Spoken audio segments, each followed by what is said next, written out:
할렐루야. 우리 오늘 성경 본문은 계속해서 마태복음 강론입니다. 신약 성경 마태복음 26조 15장 1절로 11절까지의 말씀입니다. 마태복음 15장 1절에서 11절까지의 말씀, 신약 성경 25쪽입니다. 우리 한 절씩 교독합니다. 그때 바리새인과 서기관들이 예루살렘으로부터 예수께 나와 이르되 당신의 제자들이 어찌하여 장로들의 전통을 범하나이까? 떡 먹을 때 손을 씻지 아니하나이다. 대답하여 이르시되 너희는 어찌하여 너희 전통으로 하나님의 계명을 범하느냐? 하나님이 이르셨으되 내 부모를 공경하라 하시고 또 아버지나 어머니를 비방하는 자는 반드시 죽임을 당하리라 하셨거늘 너희는 이르되 누구든지 아버지에게나 어머니에게 말하기를 내가 드려 유익하게 할 것이 하나님께 드림이 되었다고 하기만 하면 그 부모를 공경할 것이 없다 하여 너희의 전통으로 하나님의 말씀을 폐하는도다. 외식하는 자들아, 이사야가 너희에게 관하여 잘 예언하였도다. 일러스되 이 백성이 입술로는 나를 공경하되 마음은 내게서 멀도다. 사람의 계명으로 교훈을 삼아 가르치니 나를 헛되이 경배하는도다 하였느니라 하시고 우리를 불러 이르시되 듣고 깨달으라. 함께 읽겠습니다. 입으로 들어가는 것이 사람을 더럽게 하는 것이 아니라 입에서 나오는 그것이 사람을 더럽게 하는 것이니라. 아멘. 살아계신 하나님의 말씀입니다. 할렐루야. 우리 오늘 이 본문의 말씀을 가지고 나눌 은혜의 제목은요, 서기관과 바리새인들의 외식이다라는 말씀의 제목으로 그 첫 번째 시간을 하나님 앞에 봉헌합니다. 함께 은혜 나누도록 하겠습니다. 오늘 본문의 내용을 보면 한마디로 우리나라에도 보면 한민족으로서 그 한복을 입고 살아가는 그런 한민족으로서의 그 전통이 있죠. 이 유대 땅에 이 유대인들의 전통에 관한 논쟁입니다. 그 유대 사람들이 유대 시대 때 살아가면서 그들이 지켜왔던 전통에 대하여 이것이 옳다 그르다라는 그런 논쟁이 있는 시간이에요. 이 시간에는 그 당시 유대교의 전통이 무엇이었고 또 예수님은 그들이 잘 지키고 있는 그 유대의 전통을 지키고 있는데도 불구하고 왜 그들을 책망했는지, 오늘 본문이 주는 교훈은 무엇인가를 살펴보면서 기도 제목을 찾아보고자 합니다. 참 감기가 되게 오래가네요.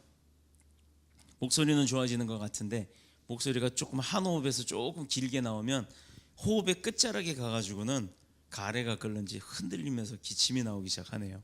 양해해 주시길 부탁합니다. 자, 첫 번째로 유대인의 그럼 전통이 무엇이었느냐, 유대인들이 지키는 전통이 과연 무엇이길래 그랬는가, 그걸 좀 보도록 하겠습니다.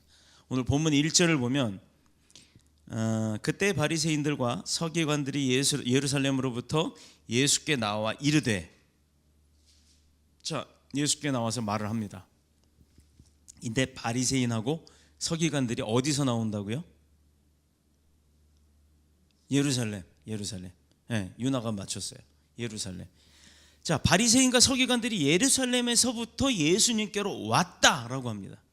그 당시에 예루살렘뿐만 아니라 여러 지역에, 우리나라에도 보면 뭐 예를 들어서 경찰관이라든가 또 세금을 걷는 세무공무원이라든가 하는 사람이 서울에만 있어요? 부산에도 있고 인천에도 있고 인천 세무서에도 있고 부산 세무서에도 있고 뭐 저기 전라도 세무서에도 있고 뭐 광주 세무서에도 있고 여러 군데 가는 곳마다 그 일을 담당했던 사람들이 다 깔려 있죠.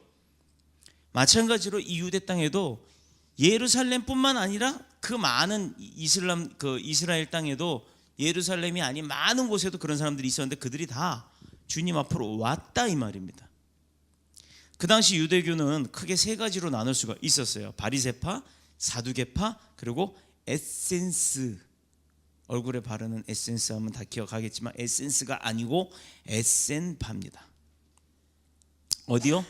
바리새파, 또 사두개파, 바리새인, 사두개인, 에센인, 이렇게 세 가지로 나눠졌어요.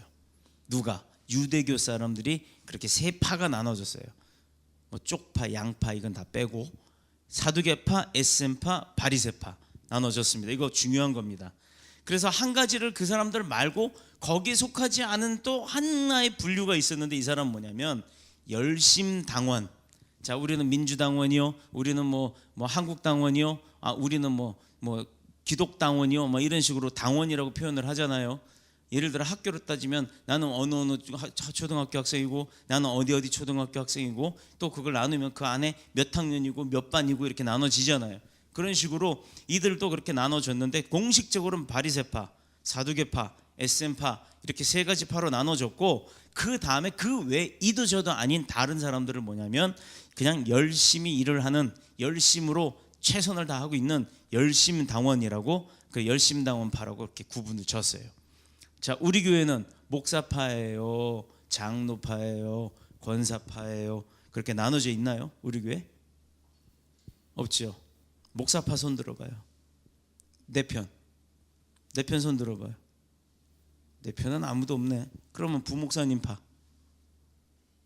부목사님 파도 없네. 뭐요? 그러면 이 파도 저 파도 아니면 누구 파예요?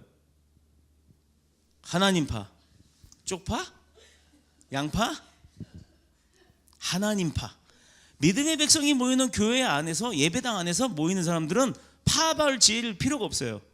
누구 따라가면 뭐 할 건데? 목사 따라가봤자 기껏해야 치킨 한 마리로 끝나요. 부목사님 따라가봐야 치킨 반 마리로 끝나요. 그러면 장로 따라가봤자 욕만 들어요. 사람들 따 쫓지 마세요. 하나님만 쫓으면 되는 줄로 믿습니다.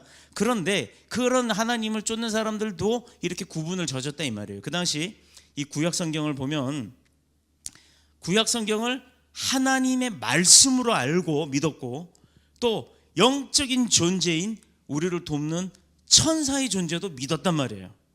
그리고 인간의 육체 부활도 믿었기 때문에 그만큼 철저하게 그 사람들이, 그 유대인들, 사두개파, 또 무슨 파? 바리새파, 또 무슨 파? 얼굴에 바르는 에센파. 자, 이렇게 세 가지의 파 말고도 열심당원파가 또 있다 그랬어요. 이 사람들 모두가 유대인인데, 그 유대인들이 구약의 성경의 말씀을 믿었고, 하나님의 말씀으로 믿었고, 그 다음에 이 육체의 부활까지도 믿을 만큼 그렇게 철저하게 살았던 사람들이에요. 그런데 중요한 거는 왜 예수님께서 그들을 혼냈느냐? 또 봅시다. 그때 당시에 이렇게 우리처럼 돈만 주면 서점에 가서 성경책 막 살 수 있어요? 그래갖고 어떤 성경책은 막 의자 밑에다가 또 꼽아놓기도 해요. 거기 발판 얹어 놓는 데다가, 발 얹어 놓고 하는 데다가 성경책 꼽아놓고 가고 막 이래요. 그런데 그렇게 흔해요 지금은. 그런데 그때 당시는 출판사도 없고 인쇄소도 없었기 때문에 어떻게 했느냐, 양 한 마리를 잡고 나면 껍질을 벗기고 털을 벗기고 쓰고 나온 얇은 막이 있어요. 양 등껍질에 나오는, 온 몸에 나오는 양 껍질에 그걸 말려서 거기다 양피지라고 하는 그 껍질을 망치로 두들겨서 얇게 펴가지고 거기다가 글씨를 써놨습니다. 뭘? 하나님의 말씀을. 그러니 그 당시엔 성경이 인쇄되는 것도 아니고 손으로 썼는데, 즉 기록할 기, 그 다음에 손서자에서 서기예요. 서기. 손으로 기록을 해놨단 말이에요. 그래서 사람들은 이 서기관들이라고 하는데, 그렇게 글을 쓰는 사람들을 서기관이라고 해요. 그런데 실제로 이 사람들은 성경을 사본을 만드는 일, 복사하는 일만 하는 것이 아니라 사본을 만들다 보니까 성경을 읽게 되고 그걸 이해를 하게 되고, 그러다 보니까 성경도 연구를 하게 됐단 말이에요. 그러니까 이들이 서기관들이라고 하는 사람은 성경을 기록을 하는 사람들인데, 어때요? 성경에 대한 지식이 많겠어요? 없겠어요? 많겠죠. 많은 성경을 알겠죠. 많이 손으로 써야 되니까. 그렇다 보니 이들은 그 성경에 어떤 건 하지 마라, 어떤 건 해라, 이렇게 관련된 거에 대해서 너무나도 잘 알기 때문에 그대로 철저하게 지켰던 사람들이라 이 말이에요. 그래서 지금으로 말하면 믿음 좋은 사람이잖아요. 지금으로 말하면 목사만큼 믿음 좋은 사람들이에요. 자, 그런데 요즘으로 말하면 뭐라 그럴까? 신학자? 성경을 연구하고 가르쳐주는 사람들, 뭐 신학대학 교수들, 뭐 이런 사람들 급이 됐는데, 이 바리새인들과 서기관들이 이제 드디어 예수님 앞에 나왔습니다. 근데 예루살렘에 왔다고 하는 것은 예루살렘에 있는 71명, 71명으로 구성된 산헤드린 공회로부터 파송되어 나온 사람들이라는 거예요.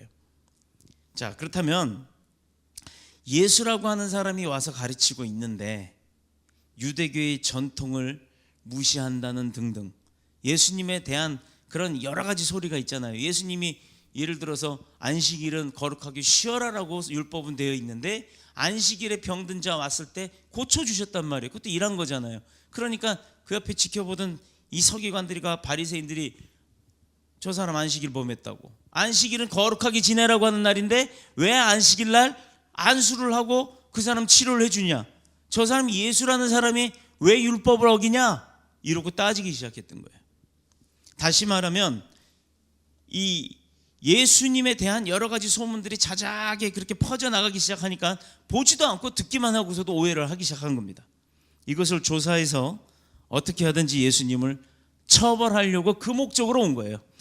예수님을 하나님의 아들로 인정하지 않고 하나님의 아들이라고 떠벌리는 저자가 하나님이 세워놓은 성경의 율법대로 하지 않는다, 그거 증명하려고 온 거예요. 지켜보려고. 자, 그들이 와서 당신의 제자들이 어찌하여 장로들의 유전을 범하나이까. 자, 2절 봅니다. 당신의 제자들이 어찌하여 장로들의 전통을 범하나이까 하고 물어봐요. 예수여, 당신이랑 같이 다니고 당신이 가르쳐주는 그 제자들이 어떻게 해서 장로들이 지켜야 될 그 율법을 어기고 사느냐 하고 따져요. 여기서 그 율법, 유전이라고 하는 것은 다른 말로 말하면 전통입니다. 트레디션, 전통이라고 해요. 장로들이 전통이라고 했는데 여기서 말하는 장로들은 오늘날 우리가 말하는 그 교회 좀 연세 많고 하는 그런 장로님, 그런 장로교회, 우리 교회도 이제 장로님이 생기겠지만 그 장로교회 그 장로를 말하는 것이 아니에요. 요즘에 그 장로는 다른 장로입니다. 주로 누구냐면 지식을 많이 가지고 있어서 가르침을 줄 수 있는 랍비라고 하는 사람들이, 랍비. 그런데 가끔 보면 서기관이나 바리새인들이 예수님을 호칭할 때 랍비여라고 불러요. 랍비란 뜻은 선생님이여란 뜻이에요. 자, 유나가 그러면 호칭하는 게 맞아요, 틀려요? 그래서 바꿔야 돼요. 이제부터는 바꾸세요. 바꾸고, 그리고 이 서기관들과 바리새인들이 예수님한테 부를 때 그냥 그 흔한 사람들 중에 아무거나 뭐 좀 가르쳐주는 그 흔한 선생님들 중에 한 사람이라고 생각을 하고 랍비어라고 얘기를 한 거예요. 이 장로들이 역할이 랍비의 역할이었어요. 자, 이들은 나이가 많은 지도급에 있는 그런 사람들에게 그렇게 불렀는데 그냥 지도자일 뿐인 거예요. 그가 예수의 아들이 아니잖아요. 하나님의 아들이 아니잖아요. 그런데 예수님조차도 저 서기관과 바리새인들은 그렇게 깔아뭉갠 거예요. 그냥 선생님 하고 부른 거래요. 자, 이러한 장로들의 유전 전통은 한마디로 말하면 원어로 미시나라고 하는 거예요. 미치나가 아니라 미시나. 자, 그 당시 유대교에서는 구약 성경, 그리고 또 미시나, 또 탈무드라는 거 들어봤죠? 탈무드가 뭐냐면 유대인들이 기록해 놓은 그 좋은 경전인데, 우리로 말하면은 논어, 맹자, 공자들이 써놓은 책들이 있잖아요. 사서 삼경에 보면 그런 것처럼 유대인들이 거기에 지식을 갖다가 기록을 해놓은 거예요. 자, 탈무드의 경전을 가지고 있었습니다. 구약 성경, 분명히 하나님의 그 구약 성경이에요. 신약이 아니에요. 구약 성경, 미시나, 그 다음에 탈무드, 이것을 경전으로 가지고 살았어요. 성경으로 보고 살았단 말입니다. 자, 물론 예수님 당시에는 구약 성경 하나밖에 없었죠. 왜? 예수님 자체가 신약이기 때문에 예수님이 돌아가시고 난 다음에 기록이 됐잖아요. 그래서 신약 성경이 예수님의 일대기를 기록한 겁니다. 구약 성경은 하나님이 말씀으로 계시한 거예요. 너 이렇게 해라, 이렇게 하지 마라, 뭐 하고 살아라, 어떻게 살아라, 이거는 이렇게 하지 말고 살아라 하고 하나님이 주셨던 그 계시, 사람들이 듣고 받아 적어 놓은 게 바로 구약 성경이에요. 그러니 이들이 믿을 때 구약은 하나님의 말씀이다라고 밖에 인정을 못 하는 거였어요. 그렇게밖에 인정을 할 수밖에 없었어요. 그런데 구약에서 분명히 약속했죠. 너희를 구원할 메시아가 곧 올 것이다. 자, 우리는 그게 예수 그리스도라는 걸 알고 믿습니다. 그래서 예수께서 우리를 구원하셨다는 걸 알고 믿어요. 그런데 아직까지도 이슬람 쪽에서는 그 예수가 구원자 아니다, 메시아 아니다 라고 인정 안 하는 거예요. 그래서 아직도 그들은 구약의 율법대로 매 정시되면 메카를 향해서 땅바닥 펴놓고 절을 하고 기도를 해요. 근데 그게 누구한테 하나? 하나님이라고 그들은 꾸란이라고 하는, 코란이라고 하는 그 경전에서 하나님이라고 표현을 하는데 그 하나님이 마호메트예요. 하나님, 우리가 말하는 하나님이 아니라는 겁니다. 이슬람, 그리고 그 다음에 또 그 유대인들, 그리고 그 사람들이 어떤 삶을 사는지 율법대로 산다고는 하지만 율법을 지키는 것은 이미 예수님이 이 땅에 오셔서 그 율법을 깼어요. 다 지키지 못하고 맨날 그 율법대로 죄인밖에 안 되는데 왜 그렇게 사냐? 하나님이 내 아버지, 그러니까 예수님의 아버지 하나님께서 그것을 예수님을 통해서 우리가 죄 짓고 살았던 그 모습에서 이젠 죄인이 아닌 자유함을 얻게 하려고 오셔서 희생을 대신 십자가 달려 희생하시고 우리의 그 모든 죄악들을 다 씻어주신 거예요. 그래서 이제부터는 율법이 깨졌기 때문에 율법을 안 지키고 하나님의 말씀이, 살아있는 하나님의 말씀인 성령님에 의지해서 우리가 예수님이 말씀하신 대로 살아가는 겁니다. 마태, 마가, 누가, 요한 그 기록해 놓은 예수님의 일대기를 보고 우리도 그렇게 살자라고 다짐을 하고 사는 거예요. 자, 봅시다.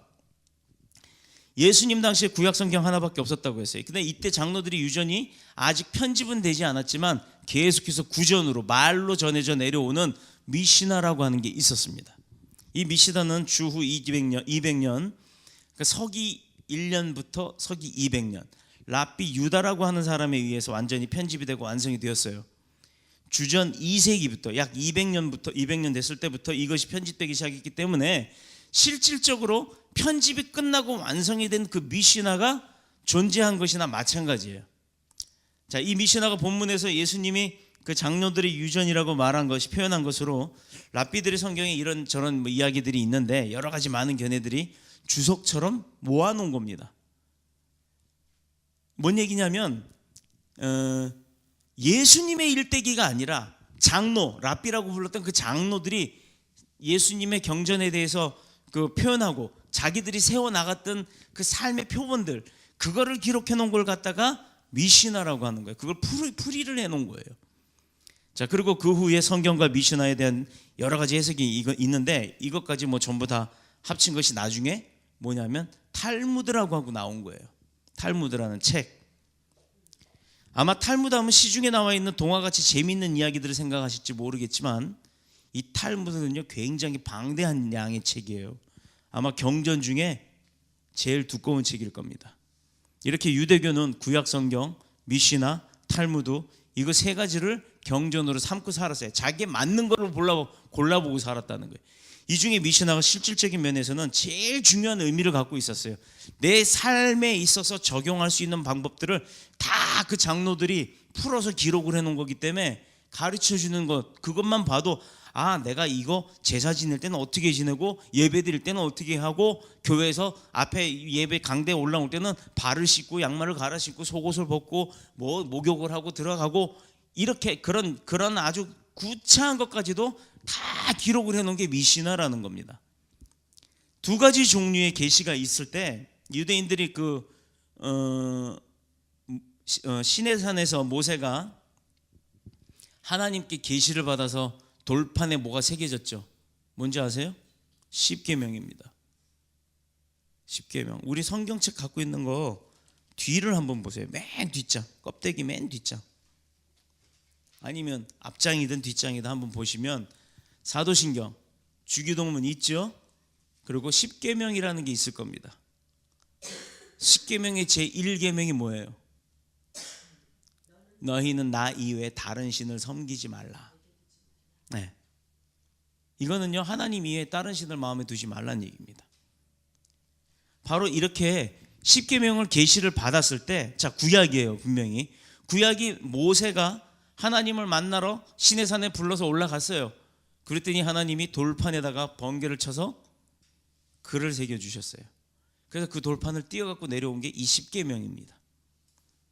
그래서 그게 굉장히 중요한 거예요. 우리가 꼭 지키고 살아야 되는 겁니다. 근데 가만히 읽어보면요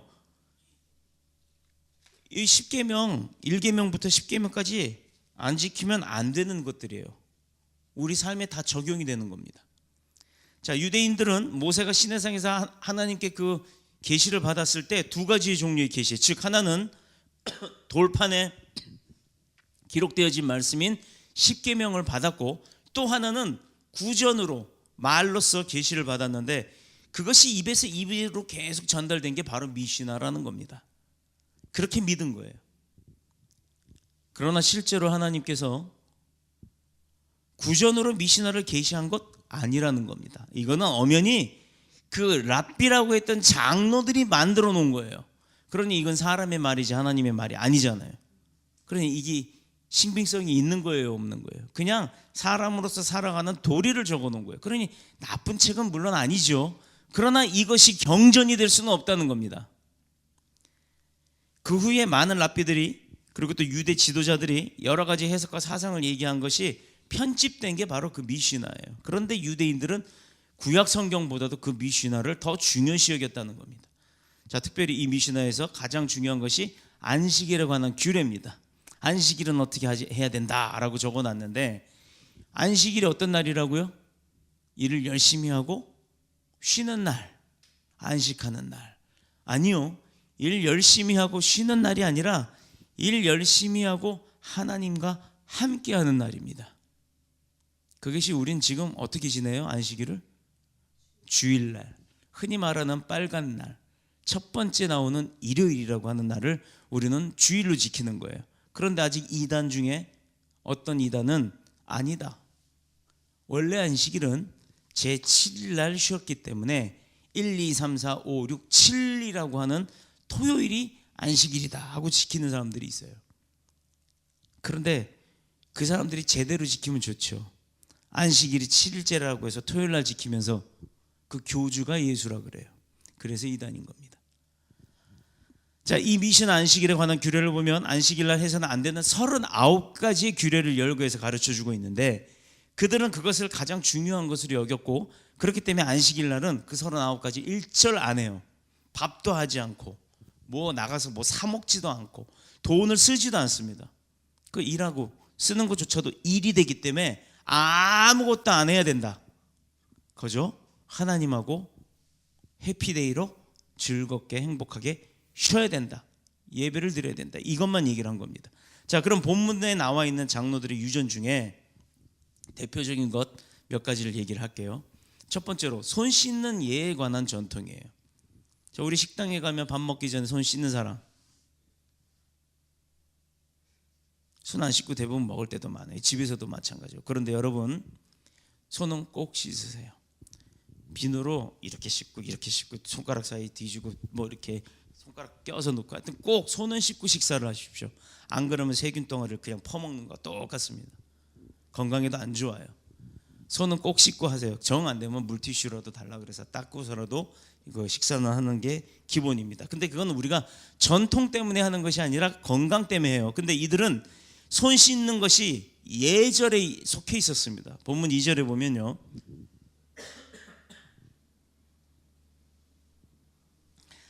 당신들의 제자들이 어찌하여 장로들의 전통을 범하여나이까? 떡 먹을 때 손을 씻지 아니하나이다. 왜? 제자들이 그냥 떡을 집어 먹은 거예요, 씻지 않고. 그러니까 이 사람들 놀란 거예요. 야, 이게 뭐야, 얘네 왜 이래?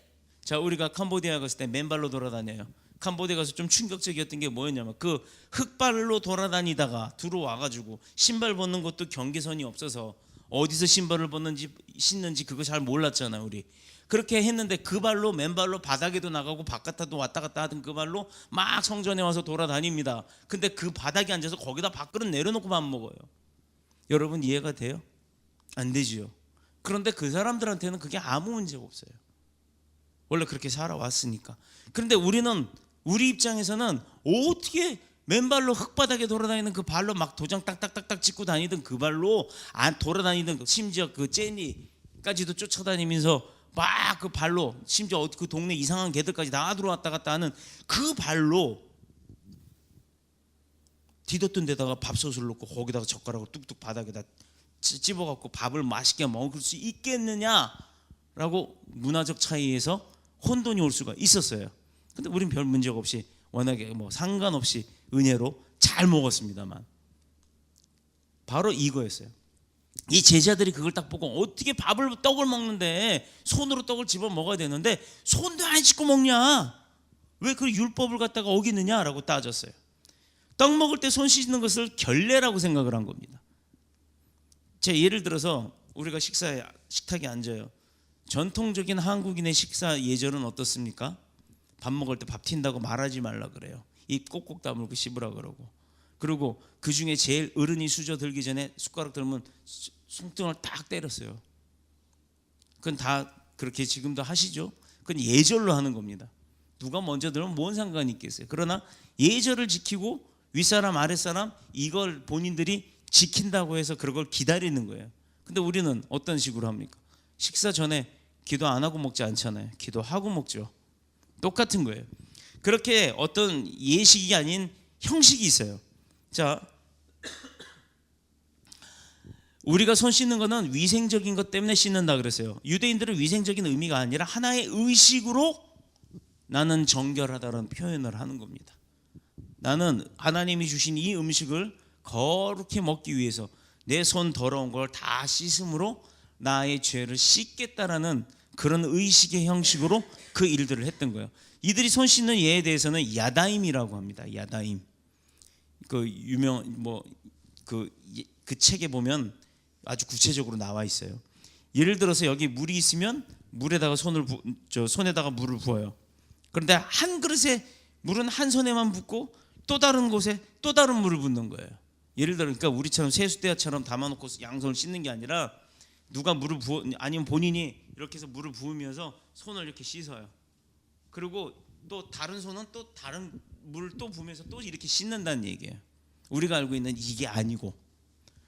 자, 그런데 물 한 그릇 가지고 두 손을 씻으면 그것은 물이 부족하기 때문에 부정하다라고 생각을 해요. 참 재밌죠. 그러니까 손 하나 씻으려면 팔 하나 없는 사람이란 몰라도 멀쩡히 두 개가 다 있다 그러면 물그릇이 두 개가 있어야 된다는 얘기예요. 오른손용, 왼손용. 자, 유대인들은 이처럼 손 씻는 것을 강조한 데는 이유가 있어요. 그들은 사탄, 악마가 우리 인간에게 들어갈 때 어디로 들어간다? 자, 귀신 씌일 때 어디로 들어간다? 잘 들으세요. 유대인들은 어떻게 생각했냐면 입으로 들어간다고 생각했어요. 입을 딱 벌렸을 때 들어간다고. 자, 악마가 언제 들어가서 나를 유혹하는가 하면 밥 먹을 때 들어가기 때문에 그들은 손을 깨끗이 씻는 거예요. 그렇게 믿은 거예요. 혹시나 손이 더러우면 손에 있던 그러니까 어떻게 보면 세균이죠. 그래서 병도 걸리고 한 건데 세균 퍼먹고 병 걸린 건데 그들은 악마가 사탄의 저주 때문에 병이 걸린다고 생각을 했기 때문에 손이 더러우면 이 손에 있던 악마의 쉽타라고 해요. 쉽타. 그것이 입으로 해서 들어가기 때문에 내가 병 걸린다라고 생각을 한 겁니다. 그런데 예수님의 제자들은 그럼에도 불구하고 손 씻지 않았어요. 그러니 그들이 볼 땐 도무지 저거는 지식자, 선지자의 제자들이 따라다니면서 옆에 붙어갖고 배운 사람들이 배웠다고 하는 사람들이 졌다고 사로 이렇게 된 거예요. 그래서 이들은 예수님께 왜 당신의 제자는 손 씻지 않았냐, 왜 결례를 범하느냐라고 따진 겁니다. 항의를 한 거예요. 원래 그거 하려고 온 거잖아요. 꼬투리 잡으러. 이것이 유대교의 전통이에요. 자, 그러면 그 음식 먹는 전통에 관해서 두 번째 음식에 관한 전통으로, 그런데 유대교의 전통은 이런 손 씻는 예만 있는 것이 아니라 본문을 보면 세 가지 내용이 나오는데 하나는 손 씻는 것, 또 하나는 음식에 관한 것, 그리고 고르반이라고 하는 것. 고르반이라는 얘기 들어봤죠? 자, 최근에 예배 다 참석하신 분들은 아실 거예요. 제가 레위기 11장을 강론했어요. 그래서 거기에 레위기 11장에 보면 뭐는 먹지 말고 뭐는 먹어야 되고 뭐는 어떻게 먹어야 되고 하는 그거 한번 설교한 적이 있어요. 그러니까 그건 그 긴 거니까 굳이 두 번 했기 때문에 따로 설명하지 않겠습니다. 궁금하면 돌아가셔서 레위기서 11장을 읽어보시면 이 음식에 대한 규례에 대해서는 자세히 나옵니다. 자, 아무튼 그 레위기 11장에 보면 먹을 수 있는 고기와 먹을 수 없는 고기가 구분이 돼요. 또 먹을 수 있는 짐승과 먹으면 안 되는 짐승이 있습니다. 이것을 히브리어로 뭐라면 코쉘이라고 해요. 코쉘. 그 음식에 대한 규례를 혹시 미국이나 유럽에 가보면 슈퍼마켓에 코쉘이라고 영어로 써놓고 다윗을 상징하는 이거 별 있잖아요. 삼각형 뒤집어진 별. 이스라엘 국기에 보면은 이렇게 된 표시, 이렇게 된 표시 나오잖아요. 그 유대인들의 표시라고 하는 그 이스라엘 그 다윗별이라고 하는 그 별 표시된 그거를 찍어놓은 그 상점들이 간판들이 있습니다.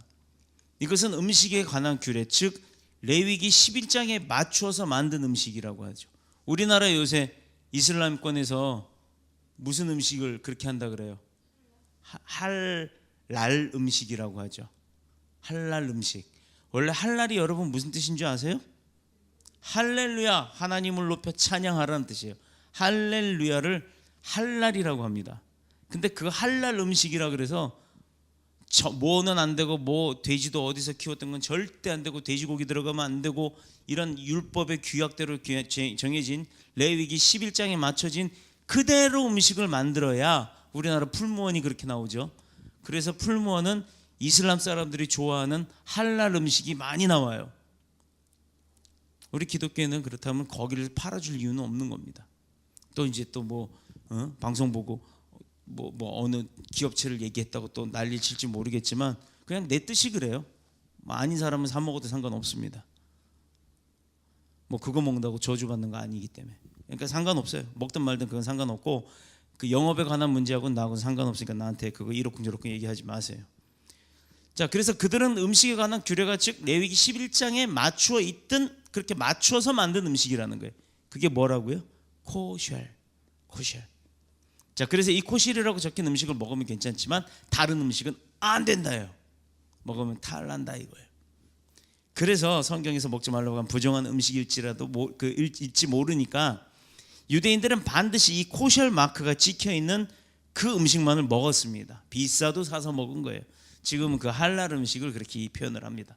자, 이렇게 이들은 음식에 관해서 아주 철두철미하게 지켰어요. 왜? 매 시간마다 절을 하는 사람들이잖아요.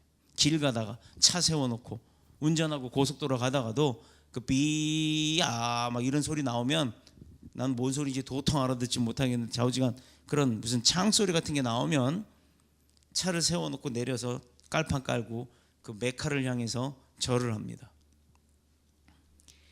자, 그런데 이것들이 이들이 정한 것과 부정한 것, 깨끗한 것과 더러운 것을 구별하는 데는 어떤 기준이 있어야 그게 선택이 되겠죠. 그 몇 가지 근거가 있어요. 첫 번째가 인간의 범죄에 관련된 건 다 부정하다. 예를 들어서 창세기 보면 아담과 하와를 유혹한 게 어떤 동물이에요? 뱀. 우리 사람, 여기 사람들은 다 표준어를 쓰네요. 제가 알던 어떤 동네 시골에 살 때 뺨 이래요. 뺨이 나와 이래요. 뺨. 자, 이 뱀입니다. 뱀이 아담과 하와를 유혹했는데, 그래서 뱀 같은 것은 부정한 것이다. 비늘이 없는 것, 땅을 기어다니는 것, 이런 건 다 부정하다고 표현을 해요. 또 주검이 뭔지 알아요? 시체. 죽은 것은 부정하다 이거예요. 산 것을 잡아서 먹어야지 죽어 있는 걸 먹으면 안 된다 이거예요. 자, 이것을 만져도 부정하다. 그 만진 사람도 죄악 가운데 빠져 있다, 이렇게 표현을 합니다. 첫 번째는 죄악과 관계되고, 두 번째는 위생과 관련된 거예요. 예를 들어서 몽설 또는 설정을 했을 경우 부정하다. 뭔지 알아요? 이 뭐라 그럴까요? 한참 결혼하기 전에 남녀 청춘들이 건강한데 꿈에서 막 결혼을 하는 꿈을 꾼다든가, 사랑하는 오빠를 만나서 막 끌어안는 꿈을 꾼다든가 했을 때 몽설을 한다고 합니다. 남자는 몽정을 한다 그러고요. 그랬을 때 몸에 이제 지저분해지잖아요. 그러니까 그것을 부정하다고 보는 거예요. 그래서 위생하고는 별개의 문제가 돼버리기 때문에, 그래서 꼭 목욕을 해야 된다고. 이 신명기 23장 9절에서 14절까지 나온 장황한 내용이에요. 자, 첫 번째는 범죄, 두 번째는 위생, 세 번째는 그럼 뭐냐? 예배 의식에 사용되시는 것도 있는데, 예를 들면 피 같은 것. 구약에서 제물로 바쳐질 때 그 제물을 바친다는 게 뭐예요? 아무 흠이 없는 어린 숫송아지 또는 숫양, 숫비둘기, 또 뭐 있었어요? 형편에 따라서 사람들이 이렇게 형편에 따라서 하지만 좌우지간 깨끗한 순놈의 어린이들, 예를 들어 숫송아지, 숫양, 숫비둘기 이렇게 드렸단 말이에요. 그런데 걔네들을 산채로 드린 게 아니라 꼭 제단에서 목을 쳐서 피를 뽑았다고요. 그 피를 드렸단 말이에요. 피는 생명을 의미하는 겁니다. 그래서 그 생명 자체를 드렸기 때문에 이렇게 예배 의식에 사용되신 것 피니까 이 피를 먹으면 안 된다. 그래서 또 다른 이단은 수혈도 받지 않아요. 내가 당장 수혈을 안 받으면 교통사고 나서 너무 피를 많이 흘려 죽는다 해도 죽는 게 하나님의 뜻이다고 수혈을 거부합니다.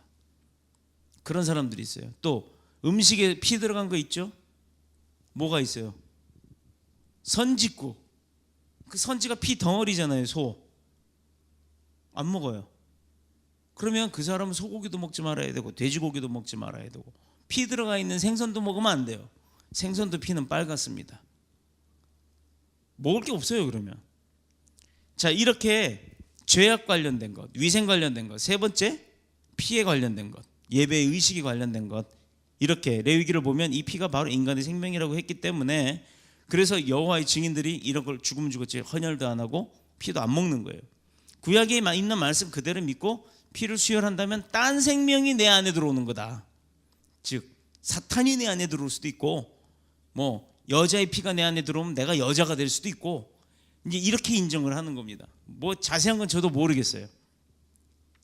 그러나 이들은요 여기서 큰 오류를 범했어요. 성경을 잘못 이해한 겁니다. 자기들 나름대로 번역을 마음대로 한 거예요. 자, 성경에서 생명이 피에 있다고 한 것은 과학적으로 의학적으로 말한 것이 아니란 말이에요. 생명의 피는 과학이나 의학에 변주어서 얘기한 게 아니라 내 피를 다 내어보내고 다른 사람의 피를 수혈받는다 해도 생명이 바뀌는 건 아니란 말이에요. 그런데 그들은 그게 생명이 바뀐다라고 생각을 하는 거예요. 성경에서 얘기하는 생명이 바로 그 피에 있다는 말은 첫 번째로 생명의 존엄성을 얘기하는 겁니다. 생명은 존귀한 거라는 것. 그러니 뭐 돈 없다고 내 사업 망했다고 자살하지 말라는 거예요. 그래서 이것이 바로 예수 그리스도의 그 보혈, 십자가의 피와 연결이 되는 겁니다. 자, 우리 인간에게 있어서 가장 중요한 것은 죄의 문제인데 죄의 문제가 그 예수 피 흘림을 통해서 해결이 됐다 이거예요. 그렇기 때문에 그런 뜻에서 생명은 바로 그 거룩한 제물이 된 피에 있다라는 얘기하는 거지 그 피가 바뀐다고 사람이 바뀌는 게 아니란 얘기입니다. 자, 네 번째, 언약 백성으로서의 구별된 삶을 위해서 정하다 혹은 부정하다 이렇게 나눴습니다. 성경 레위기 11장 45절에 보면요, 제가 읽습니다. 나는 너희의 하나님이 되려고 너희를 애굽 땅에서 인도하여 낸 여호와라.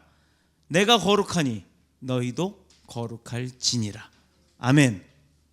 하나님이 거룩하신 분이기 때문에 우리가 하나님의 백성이면 당연히 우리도 거룩해야 돼야 된다 이거예요. 거룩이 뭐라고요? 세상과 구별되어지는 겁니다. 그런데 집사요, 장로요, 권사요 큰소리 땅땅 쳐가면서 몸뚱아리는 세상에 가 있고 눈만 성경을 보면 되겠어요? 이게 거룩한 겁니까? 세상과 구분되어진 거예요? 내가 봤을 때는 나같이 미천한 사람이 봐도요 그건 세상과 구분이 되어졌다라고 보이지가 않고 그냥 세상 사람하고 똑같아요. 그래도 어디가 거룩하게 산다는 거예요? 성경만 딥답하고 좋은 일 봉사만 열심히 한다고 해서 그게 거룩한 건가요? 하나님은 분명히 레위기 11장 45절에서 얘기했습니다.